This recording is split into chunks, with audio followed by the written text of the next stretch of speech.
നമസ്കാരം ഗൈസ്, ഇന്നത്തെ വീഡിയോയിൽ നമ്മൾ നോക്കാൻ പോകുന്നത് മോട്ടോറോളയുടെ എഡ്ജ് 60 പ്രോ എന്ന് പറയുന്ന ഒരു സ്മാർട്ട് ഫോണിനെ കുറിച്ചാണ്. 30,000 രൂപയ്ക്ക് നിങ്ങൾക്ക് ഓൾ അറൗണ്ട് സ്മാർട്ട് ഫോൺ ആണെന്ന് മാത്രമല്ല നല്ല പെർഫോമൻസും കിട്ടും, നല്ല ക്യാമറ സെറ്റപ്പും ഉണ്ട്, ഡിസ്പ്ലേക്കും കുറവൊന്നുമില്ല, എന്നാൽ ഡ്യൂറബിലിറ്റിക്കും കുറവില്ല. എല്ലാ ഡീറ്റെയിൽസും ഞാൻ പറയുന്നതായിരിക്കും. 30,000 രൂപയ്ക്ക് ആദ്യമേ പറയാം നിങ്ങൾക്ക് എടുക്കാൻ പറ്റാവുന്നതിൽ ഒരു നല്ല സ്മാർട്ട് ഫോൺ തന്നെയാണ്. സോ ഫുൾ ഡീറ്റെയിൽസ് അറിയാൻ വേണ്ടി വീഡിയോ അവസാനം വരെ ഒന്ന് കാണുക. നിങ്ങളിപ്പോൾ കണ്ടിരിക്കുന്ന ടെക് മലയാളം എന്ന യൂട്യൂബ് ചാനൽ ഞാൻ അമർനാഥ് കൂടുതൽ കളയേണ്ട എൻ്റെ വീഡിയോയിലേക്ക് കിടക്കാം.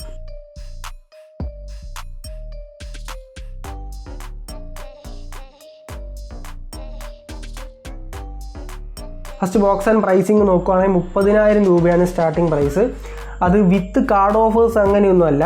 8GB 256GBക്കാണ് നിങ്ങൾക്ക് 30,000 രൂപ. 128GB അല്ല, നല്ല കാര്യം. ആൻഡ് ഒരു 12GB 256GBയുടെ വേരിയൻറ്റും കൂടി വരുന്നുണ്ട്.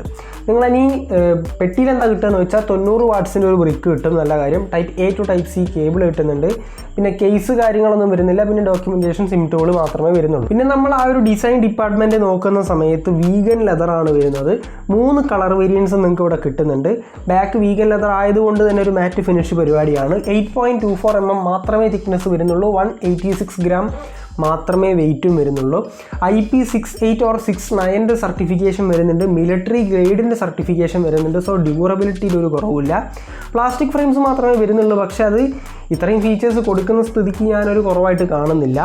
കഴിഞ്ഞ കൊല്ലത്തെ എഡ്ജ് 50 പ്രോയിൽ നിങ്ങൾക്ക് മെറ്റൽ ഫ്രെയിംസ് ആയിരുന്നു തന്നിട്ടുണ്ടായിരുന്നത്. ഗൊറില്ല ഗ്ലാസ് 7i പ്രൊട്ടക്ഷൻ ഫ്രണ്ടിൽ വരുന്നുണ്ട്.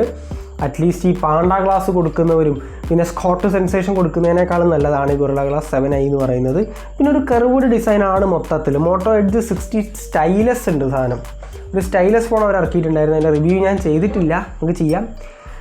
അപ്പം അത് ശരിക്കും ഫ്ലാറ്റ് പാനലും കാര്യങ്ങളൊക്കെ ആയിരുന്നു വരുന്നത്. ഇതിൻ്റെ അകത്ത് ഫുൾ കർവ്ഡ് ആയിട്ടുള്ള ഒരു ഡിസൈനാണ് വരുന്നത്. പിന്നെ നമ്മൾ ബോട്ട്സ് ആൻഡ് ബട്ടൺസ് നോക്കുന്ന സമയത്ത് എക്സ്ട്രാ ആയിട്ടൊരു AI ബട്ടൺ വരുന്നുണ്ട്. നമ്മൾ ക്യാമറ ബട്ടണൊക്കെ ഐഫോണിലുള്ള പോലെ ഇതിൻ്റെ അകത്തൊരു AI ബട്ടൺ വരുന്നുണ്ട്. അത് ഡബിൾ ടാപ്പ് ചെയ്താൽ ഓരോ ഫീച്ചർ ആ രീതിയിലാണ്, പക്ഷേ അധികം കസ്റ്റമൈസബിൾ അല്ല. പിന്നെ USB വേർഷൻ 2.0 പോർട്ടാണ് വരുന്നത്. 3.1 ആയിരുന്നു എഡ്ജ് 50 പ്രോയിൽ നിങ്ങൾക്ക് കിട്ടിയിരുന്നത്. ഇതൊരു ഡൗൺ ഗ്രേഡ് ആയിട്ട് തോന്നി. പിന്നെ ഡ്യുവൽ സിം കാർഡ് സ്ലോട്ട് ഓൺലിയാണ്, മെമ്മറി കാർഡ് എക്സ്പാൻഷൻ സ്ലോട്ട് കിട്ടുന്നില്ല, അല്ലെങ്കിൽ 3.5mm ഓഡിയോ ജാക്ക് കിട്ടുന്നില്ല. അതൊക്കെ ഇപ്പം സാധാരണഗതിയിൽ അങ്ങനെ ആയിട്ടുണ്ട്, അതിനെ കൊണ്ടൊന്നും പറയാനില്ല. ഇനി ഡിസ്പ്ലേ ആൻഡ് ഓഡിയോ ഡിപ്പാർട്ട്മെൻറ്റ് നോക്കുന്ന സമയത്ത് 6.7 ഇഞ്ചസിൻ്റെ 1.5K റെസൊല്യൂഷൻ OLED ഡിസ്പ്ലേ ആണ് വരുന്നത്. സോ LED ആണ്, നല്ല ഡിസ്പ്ലേ ആണ്, നല്ല പാൻറ്റോൺ വാലിഡേറ്റഡ് ആയിട്ടുള്ള കളേഴ്സുള്ള ഡിസ്പ്ലേ ആണ്. സോ നല്ല രസമാണ് കാണാൻ. അതവർ ജസ്റ്റ് പറയുന്നതായിരിക്കാം ഈ പാൻറ്റോൺ വാലിഡേഷൻ എന്ന് പറയുന്നത്, എങ്കിൽ കൂടിയും നല്ല കളേഴ്സ് തരുന്ന ഡിസ്പ്ലേ തന്നെയാണ്. 10 ബിറ്റിൻ്റെ പാനലാണ്, ക്വാഡ് കർവ്ഡ് ആണ്. ഞാൻ കർവ്ഡ് ഡിസ്പ്ലേൻ്റെ ഒരു ഫാൻ അല്ല, പക്ഷെങ്കിലും കൂടി അത് ഇഷ്ടപ്പെടുന്നവരുണ്ട്. 120 ഹെർട്സിൻ്റെ റിഫ്രഷ് റേറ്റ്, 300 ഹെർട്സിൻ്റെ ടച്ച് സാമ്പിളിംഗ് റേറ്റ്, 720 ഹെർട്സിൻ്റെ PWM ഡിമ്മിങ് നമ്മൾ ശരിക്കും 3000 സംതിങ് ഹെർട്സിൻ്റെ ഒക്കെ ഓരോ ഫോൺസിൽ കാണാറുണ്ട്. ഇതിൻ്റെ അകത്ത് 720 ഹെർട്സേ കൊടുത്തിട്ടുള്ളൂ. 4500 നെറ്റ്സിൻ്റെ പീക്ക് ബ്രൈറ്റ്നസ്, 1400 നെറ്റ്സിൻ്റെ ഹൈ ബ്രൈറ്റ്നസ് മോഡ്. സോ വെയിലത്തൊക്കെ നിന്നാലും നല്ല രീതിയിൽ തന്നെ ബ്രൈറ്റ്നസ് ഉണ്ട്. HDR10+ വരുന്നുണ്ട്, പക്ഷെ അത് നെറ്റ്ഫ്ലിക്സിൽ നിങ്ങൾക്ക് കിട്ടുന്നില്ല. പിന്നെ അക്വാ ടച്ചിൻ്റെ ഫീച്ചർ ഉണ്ട്, ഒബ്വിയസ്ലി അതുണ്ടാവും. IP69 ഫീച്ചറൊക്കെ വരുന്നതുകൊണ്ട് നിങ്ങൾക്ക് അക്വാ ടച്ചിൻ്റെ ഫീച്ചറും കിട്ടുന്നുണ്ട്. അതായത് നനഞ്ഞാലും കയ്യിൽ നനവുണ്ടെങ്കിലും ഫോൺ തൊടുന്നതിന് പ്രശ്നമില്ല എന്നർത്ഥം. പിന്നെ സ്റ്റീരിയോ സ്പീക്കേഴ്സിൻ്റെ ഫീച്ചറും നിങ്ങൾക്ക് ഇവിടെ കിട്ടുന്നുണ്ട്. So overall multimedia experience is അടിപൊളി, അതിലൊരു സംശയമില്ല. ആൻഡ് അടുത്ത പെർഫോമൻസ് നോക്കുന്ന സമയത്ത് ഡൈമെൻസിറ്റി 8350 എക്സ്ട്രീം എന്ന് പറയുന്ന ഒരു ചിപ്സെറ്റാണ് കൊടുത്തിരിക്കുന്നത്. 4nm ഫാബ്രിക്കേഷൻ ടെക്നോളജിയിൽ ഉണ്ടാക്കിയ ചിപ്സെറ്റ്. LPDDR5Xൻ്റെ റാം ടൈപ്പ്, UFS 4.0ൻ്റെ സ്റ്റോറേജ് ടൈപ്പ്. പക്ക, ഒരു പ്രശ്നമില്ല, അടിപൊളി ചിപ്സെറ്റുമാണ്. റാം സ്റ്റോറേജ് ടൈപ്പുകൾ അവർ കുറച്ചിട്ടില്ല. ഇനി Geekbench സ്കോർ ഞാനിവിടെ കൊടുത്തേക്കാം. 1.4 മില്യൻ്റെ പുറത്ത് 102 സ്കോർ കിട്ടുന്നുണ്ട്. CPU throttling test 74%, GPU throttling test 68%. പിന്നെ ഏകദേശം 53 FPS ആവറേജ് കിട്ടുന്നുണ്ട് ജെൻഷൻ ഇമ്പാക്റ്റ്. 60 FPSൻ്റെ BGMI നിങ്ങൾക്ക് കളിക്കാൻ പറ്റും. 90 FPS 120 FPS വന്നിട്ടില്ല, പക്ഷേ വരുമെന്ന് നമുക്ക് പ്രതീക്ഷിക്കാമെന്നേ പറയാൻ പറ്റുള്ളൂ. പക്ഷേ COD നിങ്ങൾക്ക് 120 FPS കിട്ടുന്നുണ്ട്. വേപ്പർ കൂളിംഗ് ചാമ്പർ കൊടുത്തത് കൊണ്ട് നിങ്ങൾക്ക് അധികം ഹീറ്റ് ആവുന്നില്ല. സോ മൊത്തത്തിൽ പെർഫോമൻസ് നിങ്ങൾക്ക് റിയൽ ലൈഫിൽ നോക്കുന്ന സമയത്ത് വലിയ ഹീറ്റിങ്ങും കാര്യങ്ങളൊന്നും ഇല്ലാതെ കേട്ടറിവ് അനുസരിച്ച് നല്ല രീതിയിലുള്ള പെർഫോമൻസ് തന്നെയാണ്. സോ ആ ഒരു കാര്യത്തിലും ഇത് അയ്യേ എന്ന് പറയിപ്പിച്ചിട്ടില്ല. ഇനി അടുത്തത് ബാറ്ററി സെക്ഷൻ നോക്കുമ്പോൾ 6000 mAh ബാറ്ററി, 90 വാട്ട്സിൻ്റെ ചാർജിങ്, 15 വാട്ട്സിൻ്റെ വയർലെസ് ചാർജിങ്. ആ 90 വാട്ട്സ് പെട്ടി തന്നെ കിട്ടുന്നുണ്ട്. ഏകദേശം 53 മിനിറ്റിനുള്ളിൽ 0 to 100 ആവും. എഡ്ജ് 50 Pro വെച്ച് നോക്കുമ്പോൾ അതൊരു ഡൗൺഗ്രേഡ് അല്ലേ എന്ന് ചോദിക്കാം. ശരിയാണ്, 125 വാട്ട്സ് തന്നെടുത്ത് ഇപ്പം 90 വാട്ട്സ് ആയിട്ടുണ്ട്. പക്ഷേ 4000 ചില്ലാൻ mAh ബാറ്ററി ഉണ്ടായിരുന്നുള്ളൂ. അത് കൂടിയിട്ട് 6000 mAh ആക്കിയിട്ടുണ്ട്. അതും സിലിക്കോൺ കാർബൺ ബേസ്ഡ് ആണ്. അതുകൊണ്ടാണ് നമുക്ക് അത്രയും തിൻ ആൻഡ് ലൈറ്റ് വെയിറ്റ് ആയിട്ട് കിട്ടിയത്.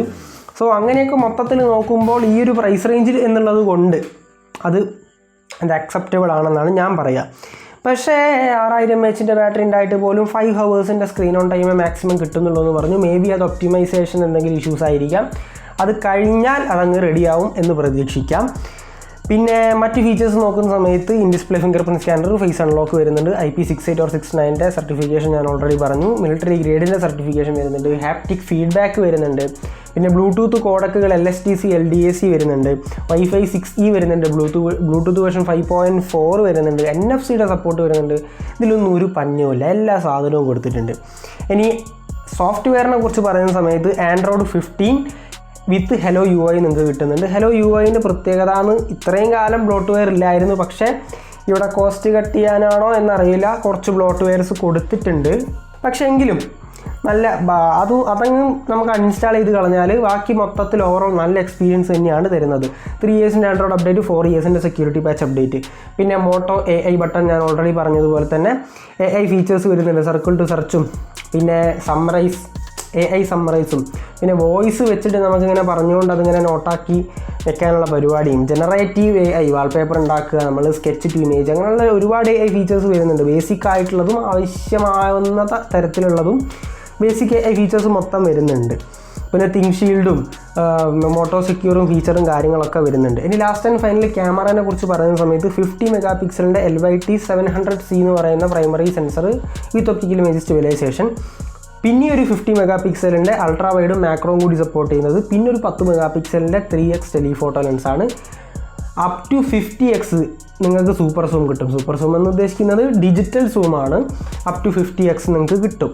ഫ്രണ്ടിൽ നിങ്ങൾക്ക് 50 MP സെൽഫി ക്യാമറയാണ് കിട്ടുന്നത്. അപ്പോൾ മൊത്തത്തിൽ ബെറ്റർ ആയിട്ടുള്ള ഒരു ക്യാമറ സെറ്റപ്പ് ഇവിടെ നിങ്ങൾക്ക് കിട്ടുന്നുണ്ട്. ഈ ഒരു പ്രൈസ് റേഞ്ചിൽ നല്ല ക്യാമറയാണെന്ന് ഉറപ്പിച്ച് പറയാം. കാരണം അത്യാവശ്യം നല്ല രീതിയിൽ ഒപ്റ്റിമൈസ് ചെയ്തിട്ടുണ്ടെന്ന് മാത്രവുമല്ല, ആ ഒരു ഹാർഡ്വെയറും നല്ല രീതിയിൽ തന്നെ ചെയ്തിട്ടുണ്ട്. അപ്പം മൊത്തത്തിൽ ഈ ഫോൺ നമുക്ക് കുറ്റം പറയുന്നത് 4K 30 FPS മാക്സിമം വീഡിയോ റെസൊല്യൂഷനാണ് കിട്ടുന്നത്. 60 FPS കൊടുക്കാമായിരുന്നു, പക്ഷേ 4K 30 FPS നിങ്ങൾക്ക് ബാക്കിലും ഫ്രണ്ടിലും അൾട്രാ വൈഡിലും നിങ്ങൾക്ക് ടെലിഫോട്ടോ 3x അകത്തൊക്കെ എടുക്കാൻ പറ്റും. 4K 30 FPS maximum video resolution എല്ലാ സെൻസേഴ്സിലും കിട്ടുന്നുണ്ട്. സോ ആ ഒരു കാര്യം നോക്കുമ്പോൾ വലിയ കുഴപ്പമില്ല എന്ന് തോന്നി. പക്ഷേ 4K 60 FPS അപ്പോഴും എനിക്ക് മനസ്സിൽ ഒരു ഇതുണ്ട് കൊടുക്കാമായിരുന്നു എന്നുള്ളത്. ഇനി ഓവറോളായിട്ട് പറയുന്ന സമയത്ത് ഈ ഫോൺ എടുക്കാൻ പറ്റുമല്ലോ, ഞാൻ ആദ്യമേ പറഞ്ഞു കഴിഞ്ഞു, നിങ്ങൾക്ക് എടുക്കാം. 30,000 രൂപയ്ക്ക് നല്ലൊരു സ്മാർട്ട് ഫോൺ തന്നെയാണ്. പക്ഷേ ഇതൊരു പെർഫോമൻസ് സെൻട്രിക് ആയിട്ട് കാണണ്ട, വേണമെങ്കിൽ ക്യാമറ സെൻട്രിക് ആയിട്ട് കാണാം. അത്യാവശ്യം നല്ല ക്യാമറ കൊടുത്തിട്ടുണ്ട്. പക്ഷേ സോഫ്റ്റ്വെയർ അത്യാവശ്യം നല്ല എക്സ്പീരിയൻസ് തരുന്നതാണ്. ബാറ്ററി ലൈഫ് വേണമെങ്കിൽ ഇതിലും നല്ലത് വേറെ കിട്ടാൻ സാധ്യതയുണ്ട്. പക്ഷേ മൊത്തത്തിൽ ബാറ്ററി ആൻഡ് ചാർജിങ് ഡിപ്പാർട്ട്മെൻറ്റ് അടിപൊളിയാണ്. അങ്ങനെ ഡിസ്പ്ലേ മൾട്ടിമീഡിയ അടിപൊളിയാണ്. മിലിറ്ററി ഗ്രേഡ് സർട്ടിഫിക്കേഷനും IP68 69 വരുന്നുണ്ട്. അങ്ങനെ മൊത്തത്തിൽ ഇതൊരു ഓൾറൗണ്ട് 30,000 ആ രൂപയ്ക്ക് വാല്യൂ ഫോർ മണി എന്നുള്ളൊരു സംഭവത്തിനെ കീഴടക്കി എന്നുള്ളത് തന്നെയാണ് എനിക്ക് പറയാനുള്ളത്. സോ നല്ല സ്മാർട്ട് ഫോണാണ്, ഉറപ്പിച്ച് മോട്ടറോള അത്യാവശ്യം നല്ല ജോബ് തന്നെയാണ് ചെയ്തിരിക്കുന്നത് എന്ന് മാത്രം പറഞ്ഞുകൊണ്ട് ഇന്നത്തെ വീഡിയോ ഇത്രമാത്രം കൂടുതൽ വീഡിയോസിന് വേണ്ടി ചാനൽ സബ്സ്ക്രൈബ് ചെയ്യുക. തൊട്ട് ബെല്ലൈക്കൺ അമർത്തുക. വീഡിയോ ഇഷ്ടപ്പെട്ടാൽ ലൈക്ക് ചെയ്യുക, ഷെയർ ചെയ്യുക, കമൻറ്റ് ചെയ്യുക. ഇൻസ്റ്റാഗ്രാമൊക്കെ ഒന്ന് പോയി ഫോളോ ചെയ്യാൻ മറക്കണ്ട, link is in the description. So നമുക്ക് അടുത്തൊരു നല്ല വീഡിയോയിൽ കാണാം. ഇന്നത്തെ വീഡിയോ ഇത്രമാത്രം. അപ്പോൾ സ്റ്റേ സേഫ്, ബൈ.